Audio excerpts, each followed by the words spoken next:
যে ওই 15ই আগস্ট 1975-এ শেখ মুজিবুর রহমান এবং তার পরিবারের হত্যার সাথে জড়িত যারা ছিল তাদের বিচারের জন্য যদি শেখ মুজিবুর রহমানের ডেড বডি উত্তোলনের প্রয়োজন না হয়, তাহলে এই 24-এর অভ্যুত্থানে পুলিশ শেখ হাসিনা তার হুকুমে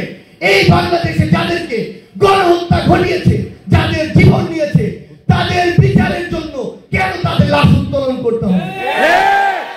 2024-এর অভ্যুত্থানের সাথে যারা জড়িত ছিল, এই অভ্যুত্থানে যারা শহীদ হয়েছে, তাদের এই হত্যা মামলাগুলোর জন্য কারো লাশ উত্তোলন করা যাবে না। আমরা স্বরাষ্ট্র মন্ত্রণালয়, আমাদের যে বিচারিক প্রক্রিয়ার যে মন্ত্রণালয় রয়েছে, সংশ্লিষ্ট সকল মন্ত্রণালয়কে একটি কথা বলে দিতে চাই, যে ভাই তার জীবন দিয়ে নতুন বাংলাদেশ এনে দিয়েছে, যে ভাইয়ের জীবনের বিনিময়ে আজকে ওই চেয়ারগুলোতে আপনি বসে রয়েছেন, আমার ওই ক্ষত বিক্ষত বুক নিয়ে যে বাবা মা ভাই বোন যে সহধর্মিনী বেঁচে রয়েছে, তাদের চোখের সামনে, তাদের ক্ষত বিক্ষত ওই কলিজার সামনে আপনারা কোনোদিন 4 মাস পরে তাদের লাশ উত্তোলন করতে পারেন না।